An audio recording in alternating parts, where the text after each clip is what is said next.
Hello everyone. Today we're here with the sunset over the ocean and it's a clear day, and I'm going to read Evelyn Underhill, her book on mysticism, which is the study of the nature of spiritual nature. So I have something to hold my phone so that it'll be steady, and it's a book written in 1910, and she died in 41, so it's free domain. So I just got the intuition before to read it. I think this is the third video, but you can start here. I'm still on chapter 1. But go back if you have the time, or make the time, because it's amazing, the preface and everything. Even though I usually skip prefaces and stuff like that, it was really good. It was really good, and it sets the foundation for this.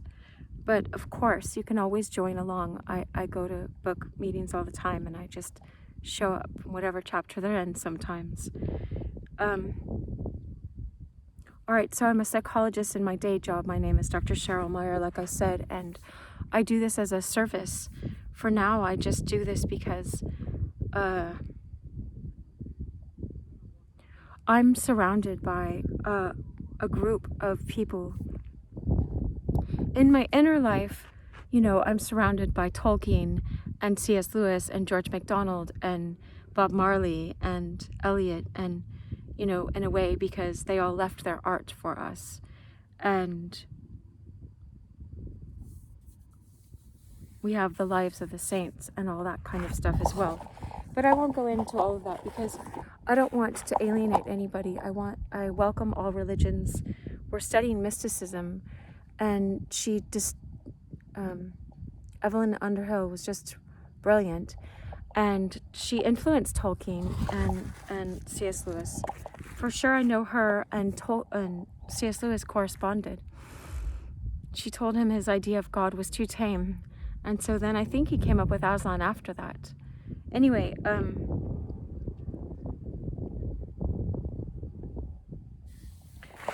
you'll see she gets really deep. She talks about the difference between true mysticism, as we see in St. John of the Cross and St. Teresa of Avila and all those people, and then the occult and what the difference is. We haven't got to that part yet, but she said she was going to cover it. And she also talks about philosophy and psychology. So she takes from the psychologist of that time. And so I just thought, I've been a psychologist for more than 20 years now. And so I don't know always why these books are brought to me to share, but I trust that. And I'm going to have a microphone, so if it's windy right now, that'll go away. Let me face you towards the ocean and the sun. I thought I was doing that the other day for George MacDonald, and my head was blocking it. Oh my goodness. So I read George MacDonald, The Princess and the Cardi and The Princess and the Goblin. So those are 2 playlists on my YouTube channel. There's only a few minutes of it on Instagram. So if you go there, the best place is my YouTube channel. So I appreciate it if you're here by some odd reason. If you've never seen me before, please subscribe. I'm purposefully, consciously growing my channel as far as it's in my power. I don't know. So I'd appreciate it, and put on the notification so that you can be notified when I upload a new video of this or whatever resonates with you. I have lots of, one thing he taught me that I really appreciate was he always taught me the story of Solomon. When Solomon was going to be king, he could have asked God for anything. God asked him, what do you want? And he asked for wisdom. And my dad always emphasized, that that's the most important thing to ask for. So always ask for that. And so I did. And I was taught, when you ask for wisdom, God's going to give it to you. And so I always had the belief that he would. And so wisdom is not just knowledge. Knowledge is just like I have knowledge of basketball, Wisdom is applied, applied knowledge. You've lived it in your life. You live it now. Anyway, I won't keep talking about my own philosophies or understandings, but I commend you for being here, because there are so many distractions in this world that would say that are more important than sitting down, watching the sunset, and listening to Evelyn Underhill. But I just can't imagine what's more important. Oh shoot! I pulled out. I still had The Princess and the Curdy with me, so I pulled out that one. I'm used to reading that book. All right. I'll just let you see nature for a while. Let's see if you have something dynamic.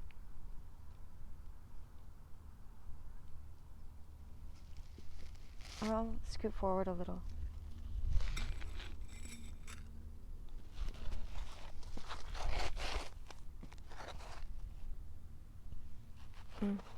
Well, at least you know that I'm here. Okay. So I see, yeah, it says video 3 I wrote in my book. The sphere of our, this is called The Nature and Development of Spiritual Consciousness. That's what the book is. Mysticism, the nature and development of spiritual consciousness. So we're talking about, she says, all people have an innate desire for spiritual consciousness, in every religion. That's why I welcome all religions. We all came from the same source. And so she's going to define what that spiritual consciousness is. I hope you see that that's the ocean. It's really cool. All right. It's beautiful.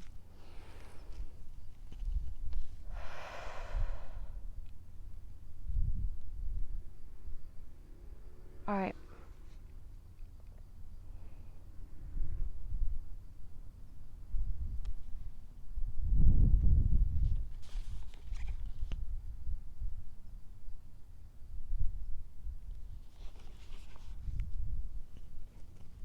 The sphere, just a second. This first chapter is called The Point of Departure. And I read what was in this chapter. There's a little blurb at the beginning. The mystic type, its persistence, man's quest of truth, the mystic's claim to have attained it, the foundations of experience, the self, its sensations, its concepts, the sense world, its unreal character. Oh, I was just doing a meditation before this on that. Philosophy, its classic theories of reality, naturalism, its failures, idealism, its limitations, philosophic skepticism, the logical end of intellectualism, failure of philosophy and science to discover reality with a capital R, emotional and spiritual experience, its validity, religion, suffering, beauty, their mystical aspects, mysticism as the science of the real with a capital R, its statements, its practice, its claims, direct communion. It claims direct communion with the absolute, right? With the divine love, with the absolute. All right. The sphere of our possible intellectual knowledge is thus strictly conditioned by the limits of our own personality. I took a class with Dr. Joe Dispenza, and he said, an advanced class, so you had to take all these classes before. I don't know if you've heard of him, but he studies consciousness as well, and he said that your personality is made up of it makes your personal personality. And so your habits form some of that, and your thoughts. And if you keep doing the same thing every day, like Einstein said, the definition of insanity is to keep doing the same thing over and over again and expect a different result. Well, you keep doing the same thing, you're going to stay in that same personality, And so, anyway, it's important that we go into these higher realms so that we can break free from our habitual self. Our mechanical self is what Uspensky and Gurdjieff talks about, and Maurice Nicole. I also have a Maurice Nicole book. I forgot. That's on here as well. The New Man. All right. They're all books that are from before. Oh, wow. That's really pretty, but the sun's about not in it.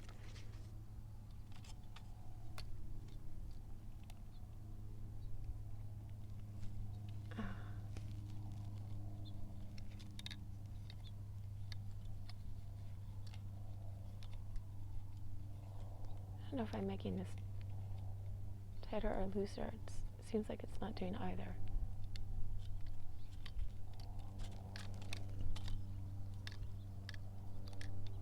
Sorry about that.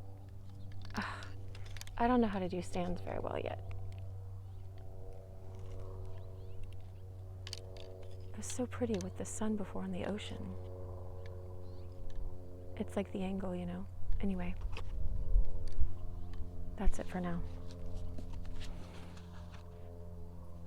The sphere of our possible intellectual knowledge is thus strictly conditioned by the limits of our own personality. On this basis, not the ends of the earth, but the external termini of our own sensory nerves are the termini of our explorations. And to, quote, know oneself is really to know one's universe. We are locked up with our receiving instruments. Well, she was talking about the telegram before, and the other end of the telegram.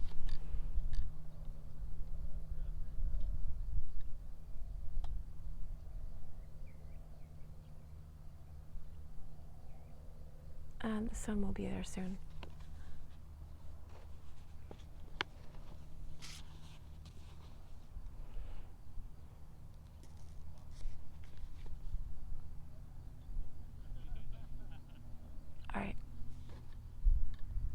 All right, I'll leave it alone.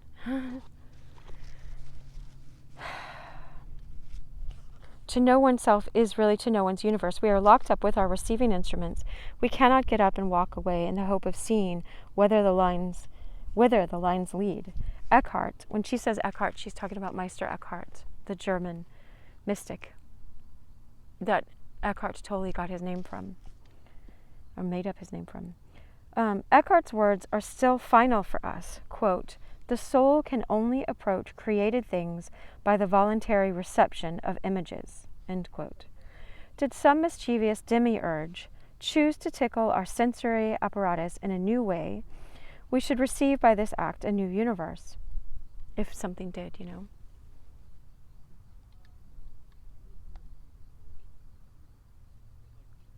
All right.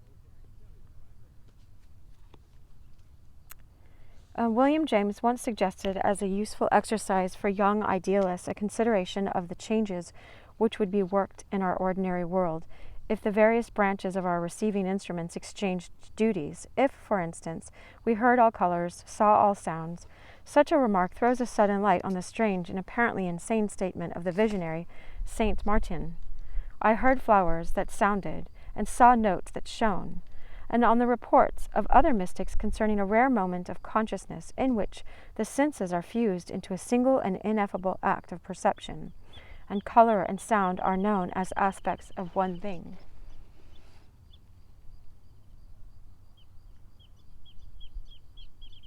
I've had visions like that, or whatever, where you can see all the way, you can see in 360. Oh, there's a bunny rabbit right there. I hope there's not a coyote. All right. Anyway, okay. Since music is but an interpretation of certain vibrations undertaken by the ear, and color is interpretation of other vibrations performed by the eye, this is less mad than it sounds, and may yet be brought within the radius of physical science. Did such an alteration of our senses take place, the world would still send us the same messages, that strange unknown world from which, on this hypothesis, we are hermetically sealed, but we should interpret them differently. Beauty would still be ours, though speaking another tongue. The bird's song would then strike our retina as a pageant of color. We should see the magical tones of the wind, hear as a great fugue the repeated and harmonized greens of the forest, the cadence of stormy skies. Did we realize how slight an adjustment of our organs is needed to initiate us into such a world, we should perhaps be less contemptuous of the mystics who tell us that they apprehend the absolute as heavenly music or uncreated light, less fanatical in our determination to make the solid world of, quote, world of common sense, end quote, the only standard of reality. I know people who've taken, different kinds of drugs like ayahuasca or whatever, mind-altering substances, and, that just, you have natural DMT in your body. You have ways to perceive in different ways without using all of that. But now we know more than what, not more, but differently than some of what they had available to them back then.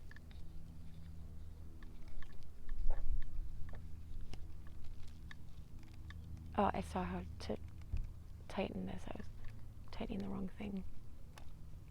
Oh, well, I guess not. Okay.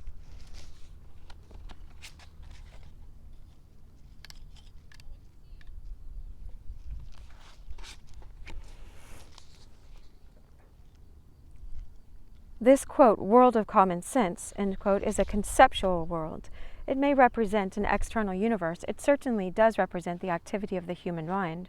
Within that mind, it is built up, and there most of us are content and, quote, at ease, for I to dwell, like the soul in the palace of art.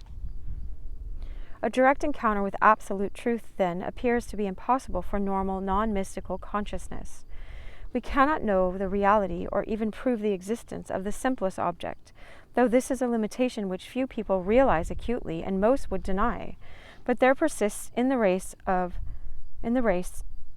a type of personality which does realize this limitation and cannot be content with the sham realities that furnish the universe of normal men. It is necessary, as it seems, to the comfort of persons of this type to form for themselves some image of the something, quote, not quote, a capital S, something, or nothing, capital N, which is at the end of their telegraph lines, some conception of being, some theory of knowledge. They are tormented by the unknowable, ache for the first principles, demand some background to the show of things. Remember, Plato talks about the first principles, and that we are in a, and C.S. Lewis talks about we're in a shadowlands.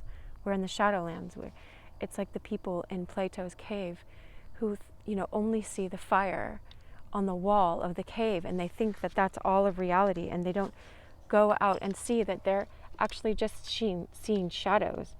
They're just seeing the shadows of the real thing on the cave, but they're too afraid to leave the cave. There, I got it. All right.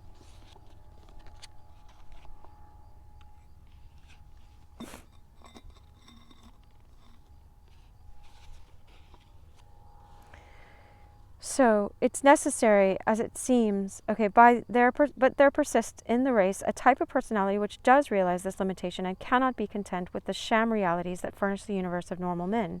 It is necessary, as it seems, to the comfort of persons of this type to form for themselves some image of the something or nothing which is at the end of their telegraph lines, some concept of being, some conception of being, some theory of knowledge. They are tormented by the unknowable, ache for first principles, demand some background to the show of things. Insofar as man possesses this temperament, he hungers for reality and must satisfy that hunger as best he can, staving off starvation, though he may not be filled. It is doubtful whether any two selves have offered themselves exactly the same image of the truth outside their gates. For a living metaphysic, like a living religion, is at bottom a strictly personal affair, a matter, as William James reminded us, of vision rather than of argument. Nevertheless, such a living metaphysic may, and if its sound generally does, escape the stigma of subjectivism by outwardly attaching itself to a traditional school, as personal religion may and should outwardly attach itself to a traditional church. Let us then consider shortly the results arrived at by those traditional schools, the great classic theories concerning the nature of reality. In them we see crystallized the best that the human intellect, left to itself, has been able to achieve. The most obvious and generally accepted explanation of the world is, of course, that of naturalism or naive realism. The point of view of the plain man. Naturalism states simply that we see the real world, though we may not see it very well. What seems to be normal, healthy people to be there is approximately there. It congratulates itself on resting in the concrete. It accepts material things as real. In other words, our corrected and correlated sense impressions, raised to their highest point of efficiency, form for it the only valid material of knowledge, knowledge itself being the classified results of exact observation. But what do they do when they put on glasses that see infrared, and violet light and all this stuff that's here all the time that we don't see with our naked eyes? So funny, someone up there just said, "Holy cow." Anyway, such an attitude as this may be a counsel of prudence in view of our ignorance of all that lies beyond, but it can never satisfy our hunger for reality. It says, in effect, the room in which we find ourselves is fairly comfortable. Draw the curtains, for the night is dark, and let us devote ourselves to describing the furniture. Unfortunately, however, even the furniture refuses to accommodate itself to the naturalistic view of things.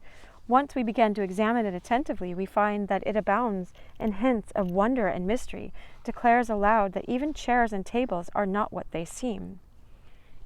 My son was just, last night we had to get some clay. We were going to get popsicle sticks so he could make a 3D diagram of an atom. But, the nucleus, there's just a small part that's solid, and 90+% of it is empty space.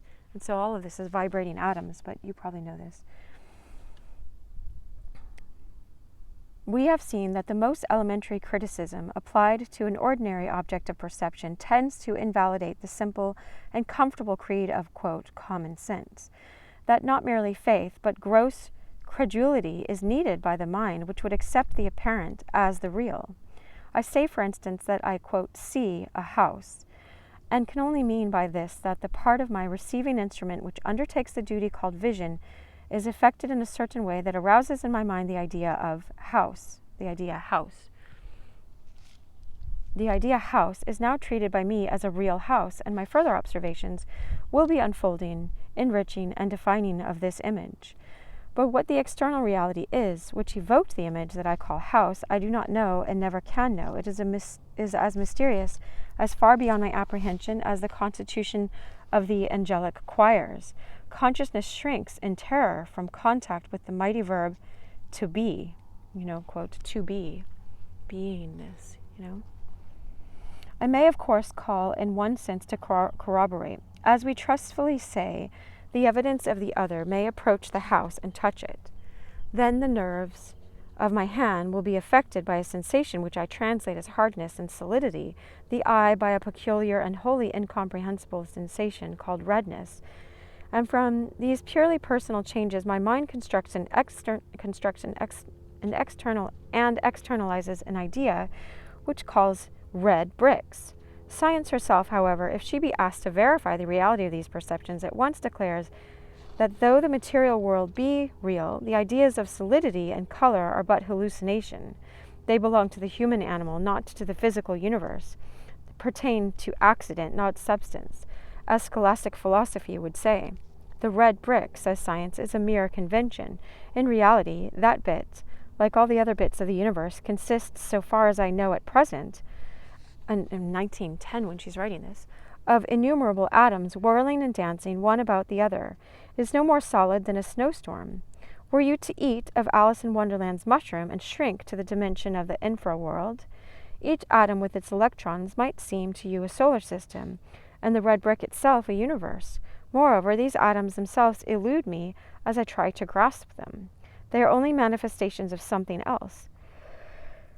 Could I track matter to its lair, I might conceivably discover that it has no extension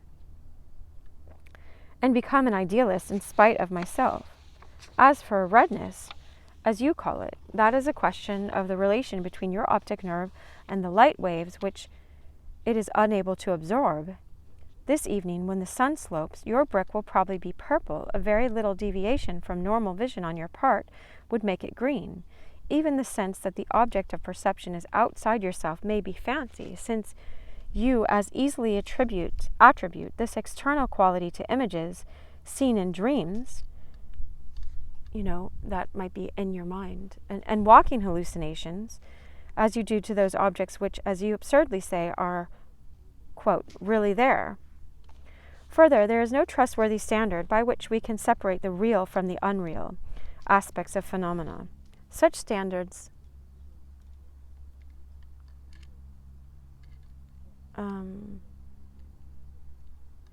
there's this thing blowing in the wind. I'm going to tie it. Such standards, well, one second, just enjoy the sunset.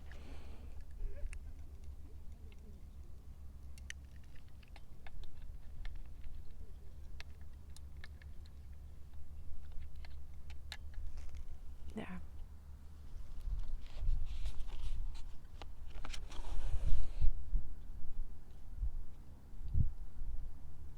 Such standards as exist are conventional and correspond to convenience, not to truth. It is no argument to say that most men see the world, men and women, she's talking about, see the world in much the same way, and that this way is the true standard of reality. Though for practical purposes we have agreed that sanity consists in sharing the hallucinations of our neighbors. Those who are honest with themselves know that this, quote, sharing is at best incomplete.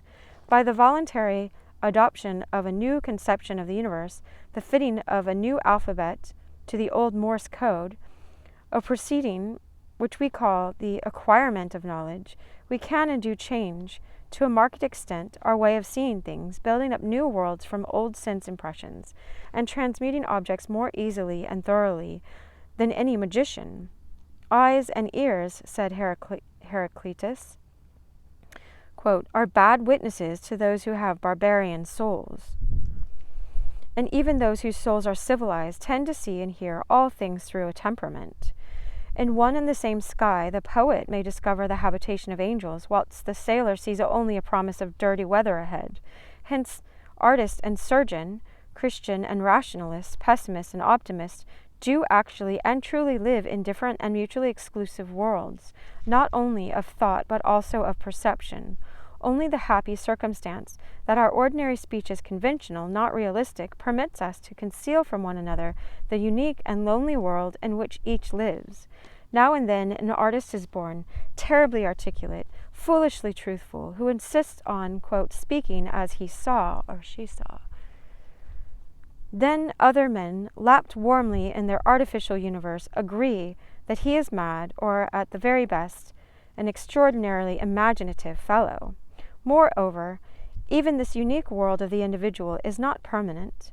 Each of us, as we grow and change, works incessantly and involuntarily at the remaking of our sensual universe. We behold at any specific moment not, quote, that which is, but that which we are. And personality undergoes many readjustments in the course of its passage from birth through maturity to death. The mind which seeks the real, then, in this shifting and subjective natural world of necessity thrown back on itself, on images and concepts which owe more to the seer than to the seen. But reality must be real for all, once they have found it, must exist in itself, upon a plane of being unconditioned by the perceiving mind. Only thus can it satisfy that mind's most vital instinct, most sacred passion, its, quote, instinct for the absolute, its passion for truth. You are not asked, as a result of these antique and elementary propositions, to wipe clean the slate of normal human experience and cast in your lot with the intellectual nihilism. Not with intellectual nihilism. You are only asked to acknowledge that it is but a slate, and that the white scratches upon it, which ordinary men calls facts, and the scientific realist calls knowledge, are at best relative and conventionalized symbols of that aspect of the unknowable reality at which they hint. This being so, whilst we must all draw a picture of some kind on our slate and act in relation therewith, we cannot deny the validity, though we may deny the usefulness of the pictures which others produce, however abnormal and impossible they may seem, since these are sketching an aspect of reality which has not come within our sensual field, and so does not and cannot form part of our world. Yet, as the theologian claims that the doctrine of the Trinity veils and reveals not three, but one, So the varied aspects under which the universe appears to the perceiving consciousness hints at a final reality, or in Kantian language, Kant, K-A-N-T, that philosopher, a transcendental object, which shall be not any one, yet all of its manifestations, transcending yet including the innumerable fragmentary worlds of individual conception. We begin then to ask, what can be the nature of this capital One, capital One? What can be the nature of this One? And whence comes the persistent instinct which, receiving no encouragement from sense experience, apprehends and desires this unknown unity, this all-inclusive absolute, as the only possible satisfaction of its thirst for truth? Like as G.K. Chesterton says, every man in a brothel is searching for God. It's like you're searching for the divine union, for absolute. Whoops. All right.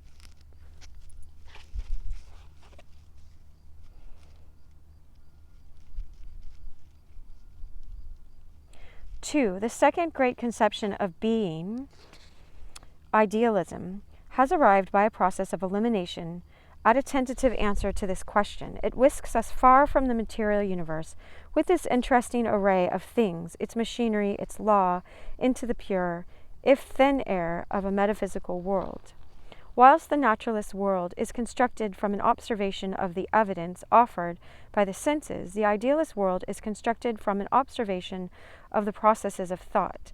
There are but two things, he says, in effect, about which we are sure: the existence of a thinking subject, a conscious self, with capital S, and of an object, an idea, with which that subject deals. We know, that is to say, both mind and thought. What we call the universe is really a collection of such thoughts, and these, we agree, have been more or less distorted by the subject, the individual thinker, in the process of assimilation. Obviously, we do not think all that there is to be thought, conceive all that there is to be conceived. Hold on, I feel the presence of something.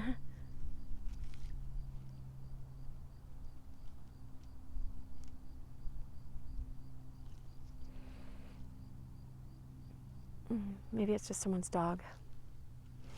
Neither do we necessarily combine in right order and proportion those ideas which we are capable of grasping. Reality, says objective idealism, is the complete undistorted object, the big thought of which we pick up these fragmentary hints, the world of phenomena, which we treat as real, being merely its shadow or show or manifestation in space and time.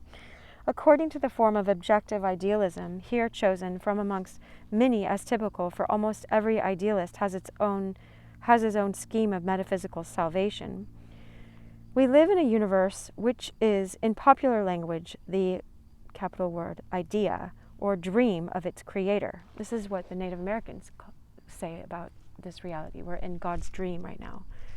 Mitakiwashin, in the mind womb of God. Mitakiwashin. I wrote it out one time. I had to figure out how to spell it so I could look it up online. We, as Tweedledum explained to Alice in the most philosophic of all fairy tales, are just part of the dream. All life, all phenomena, are endless modifications and expressions of the one transcendent object, the mighty and dynamic thought of one absolute thinker in which we are bathed. Lewis Carroll was friends with George MacDonald. Those are the two other books I read, The Princess and the Goblin and Princess and the Cardi. I heard a story that that George MacDonald's daughter was Lewis Carroll's inspiration for Alice in Wonderland, I think. I can't remember all the exact details, but I know that what I read was that George MacDonald is the one that encouraged him to write that book, to publish it. Anyway, they're all connected, and now here's Evelyn Underhill quoting him, and George MacDonald is one of the reasons C.S. Lewis became a Christian, and he was an atheist, and did so also because of JRR Tolkien, who was a devout Catholic that went to Mass every day. These people are steeped in symbolism and in the higher realms and entering the higher realms.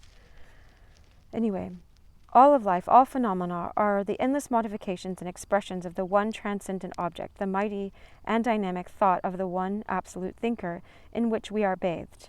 This object, or certain aspects of it, and the place of each individual consciousness within the cosmic thought, or as we say, our position in life, largely determines which these aspects shall be, is interpreted by the senses and conceived by the mind under limitations which we have accustomed to call matter, space, and time. But we have no reason to suppose that matter, space, and time are necessarily parts of reality, of the ultimate idea. Probability points rather to their being the pencil and paper with which we sketch it. We sketch reality with these. As our vision, our ideas of things, tends to approximate more and more to that of the eternal idea, so we get nearer and nearer to reality. For the idealist reality is simply the idea, or thought of God. This, he says, is the supreme unity at which all the illusory appearances that make up the widely differing worlds of, quote, common sense, of science, of metaphysics, and of art dimly hint. This is the sense in which it can truly be said that only the supernatural possesses reality. Thy kingdom come on earth as it is in heaven. Anyway, but for that world of appearance, which we call natural, is certainly largely made up of preconception and illusion, of the hints offered by the eternal real world of idea outside our gates, and the quaint concepts which we at our receiving instruments manufacture from them. There is this to be said for the argument of idealism, that, in the last resort, the destinies of mankind are invariably guided not by the concrete facts of the sense world, but by concepts which are acknowledged by everyone to exist only on the mental plane, in the great moments of existence, when he rises to spiritual freedom. These are the things which every man feels to be real. It is by these and for these that he is found willing to live, work, suffer, and die. Love, patriotism, religion, altruism, fame, all belong to the transcendental world. Hence, they partake more of the nature of reality than any fact could do. And man, dimly recognizing this, has ever bowed to them as to immortal centers of energy. Religions, as a rule, are steeped in idealism. Christianity, in particular, is a trumpet call to the idealistic conception of life. Buddhism is little less than that, Over and over again, their scriptures tell us that only materialists will be damned. Oh my gosh, that's not funny. She's not laughing.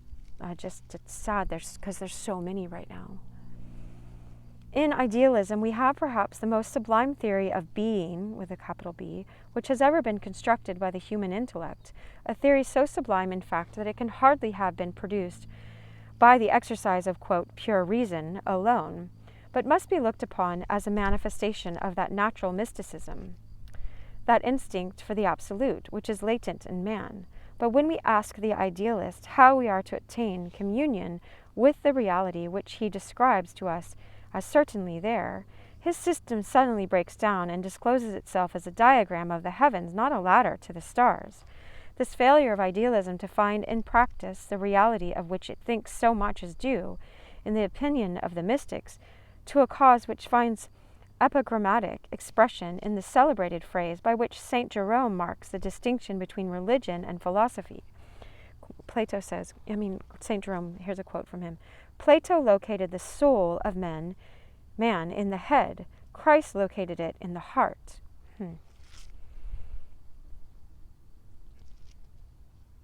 I don't know that Plato actually saw it in the mind, but maybe he did. But anyway, I totally see that Christ locates it in the heart.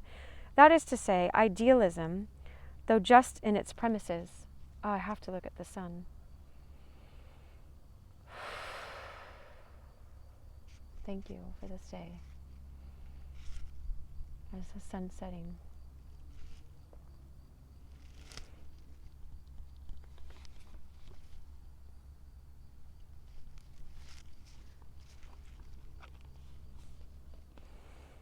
Idealism, though just its premises and often daring and honest in their application, is stultified by the exclusive intellectualism of its own methods. it's stuck in that box because it insists on intellect alone, and we're more than intellect, By its fatal trust in the squirrel work of the industrious brain instead of the perceiving vision of the desirous heart. It interests man, but does not involve him in its processes, does not catch him up to the new and more real life which it describes. Hence, the thing that matters, the living thing, has somehow escaped it, and its observations bear the same relation to reality as the art of the anatomist does to the mystery of birth. Wow. If you describe it in an anatomy class or draw it, it's different than actually experiencing. I can tell you because I've given birth. But there is yet another theory of being to be considered, that which may be loosely defined as philosophic skepticism. This is the attitude of those who refuse to accept either the realistic or the idealistic answer to the eternal question, and confronted in their turn with the riddle of reality, reply that there is no riddle to solve. We, of course, assume, for the ordinary purposes of life, that for every sequence A, B, present in our consciousness, there exists a mental or material, capital A and B. Here, I'll show it to you. I don't want to show their book, but because this is a newer version. Well, I don't know, whatever. I think it's all free copyright. In the external universe, and that the first is strictly relevant, though probably wholly inadequate, expression of the second. The bundle of visual and auditory sensations, for instance, whose sum total I am accustomed to call Mrs. Smith, corresponds with something that exists in the actual as well as in my phenomenal world. Behind my Mrs. Smith, behind the very different Mrs. Smith which the X-rays would exhibit, there is, contends the objective idealist, a transcendental, or in the Platonic sense, an ideal Mrs. Smith, at whose qualities I cannot even guess, but whose existence is quite independent of my apprehension of it. But though we do and must act on this hypothesis, it remains only a hypothesis, and it is one which philosophic skepticism will not let pass. I've seen things like this.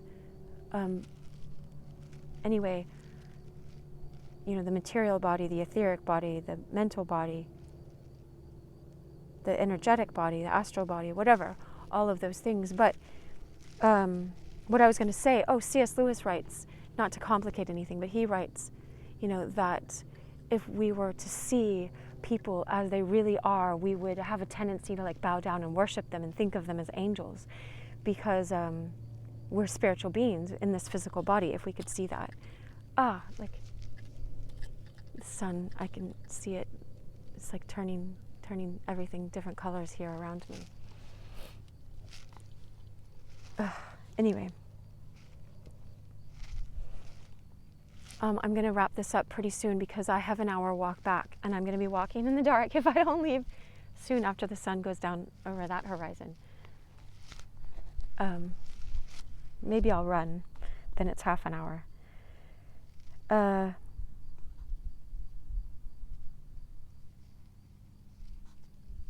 The external world, say the skeptical schools, is, so far as I know it, a concept present in my mind. If my mind ceased to exist, so far as I know the concept which I call the world would cease to exist too. The one thing which for me indubitably is the self's experience, its whole consciousness. Outside this circle of consciousness, I have no authority to indulge in guesses as to what may or may not be.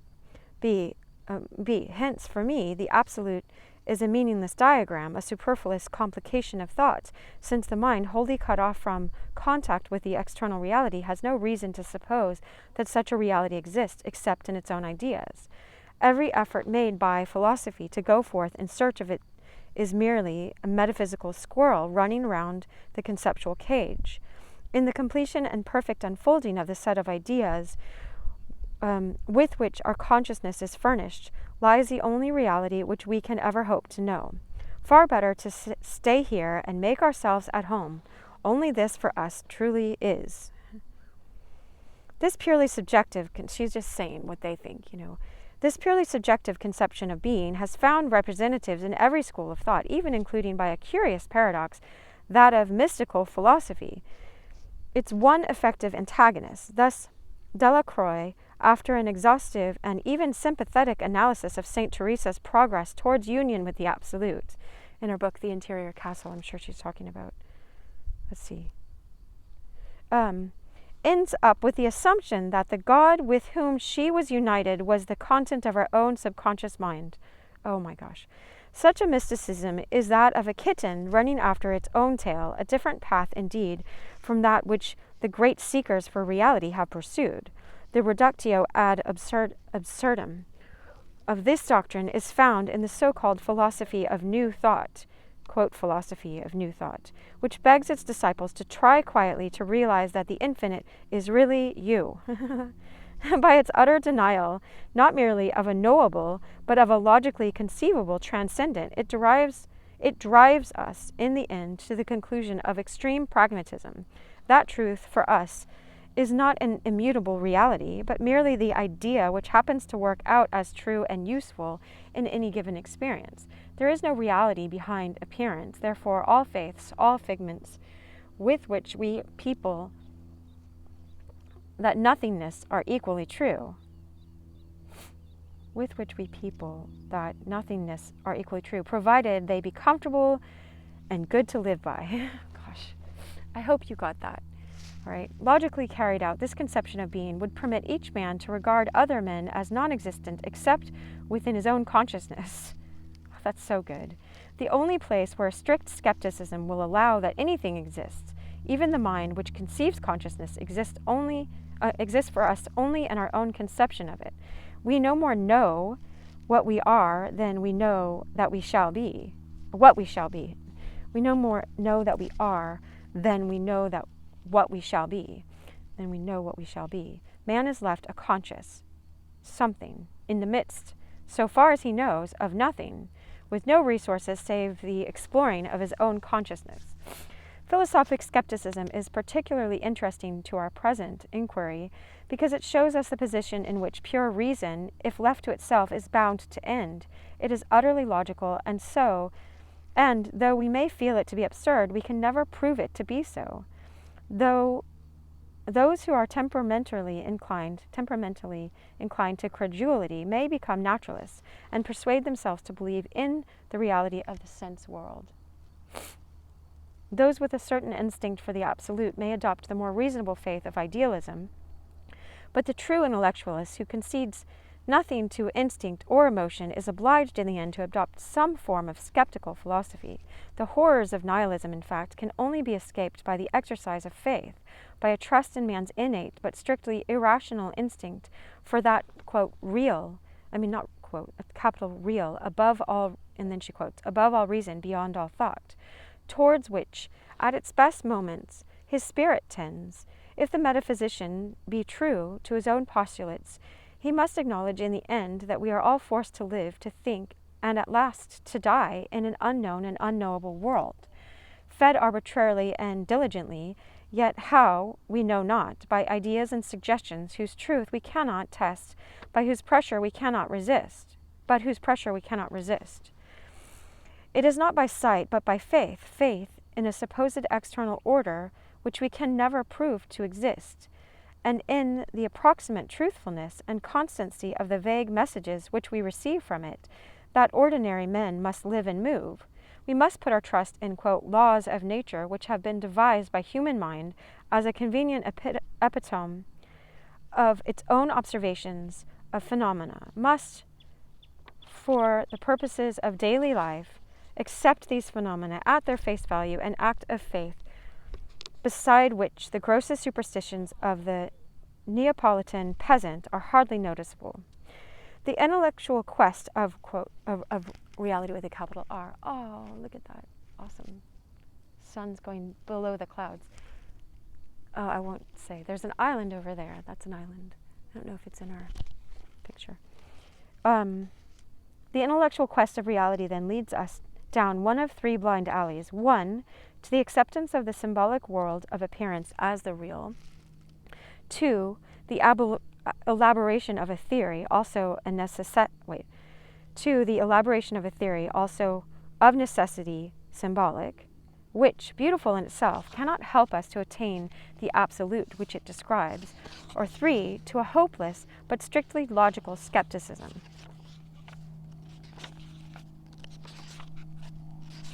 I think I'll see. In answer to the why of the bewildered and eternal child in us, philosophy, though always ready to postulate the unknown if she can, is bound to reply, I don't know this word. It's French, I think, or maybe Latin. Nescoi, nesoi. I could be pronouncing that all wrong.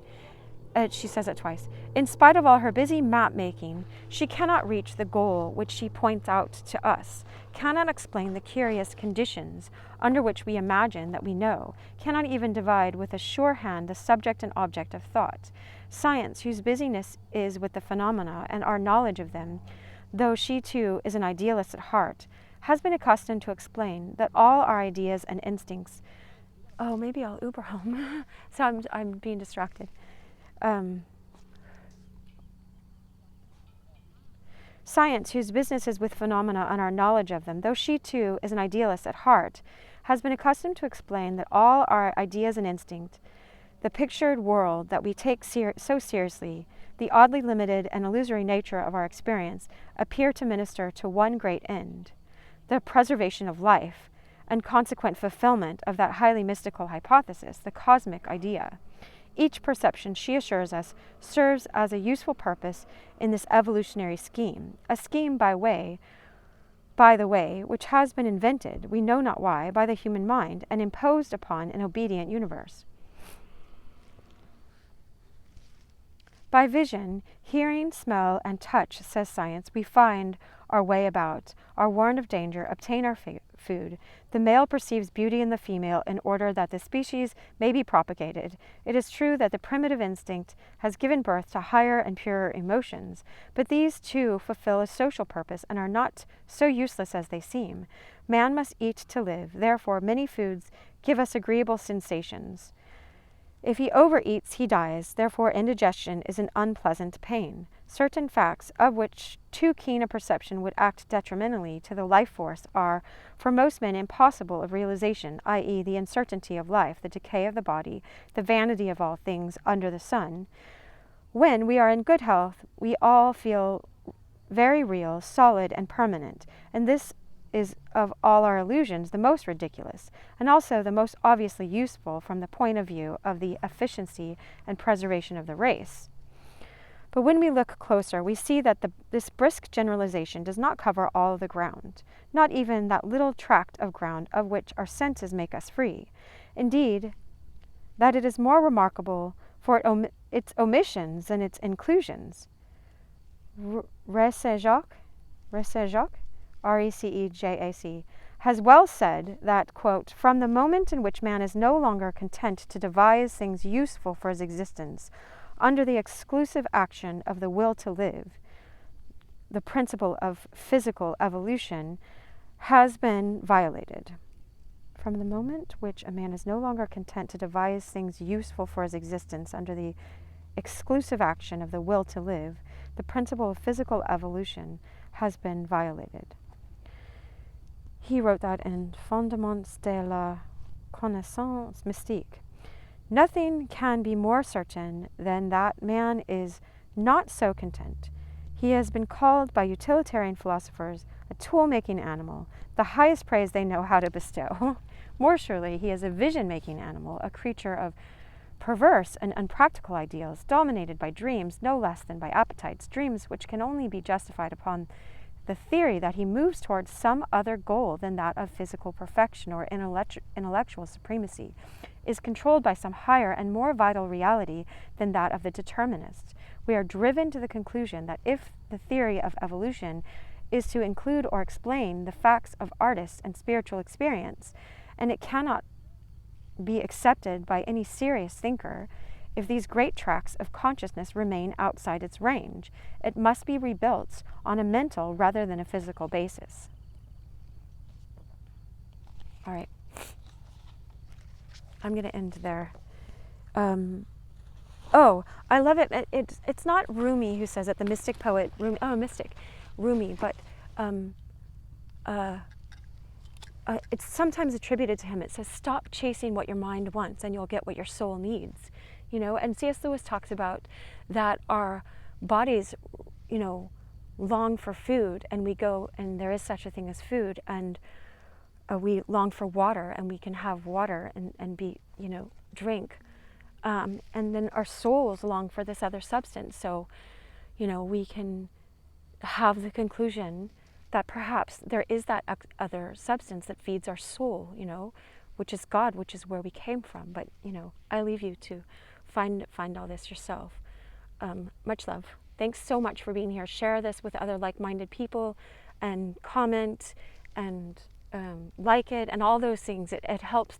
And watch these all the way through in the background somewhere, or watch them so that it helps the algorithm on my social media platforms. I mean, and because it's awesome, it's amazing. All right, much love.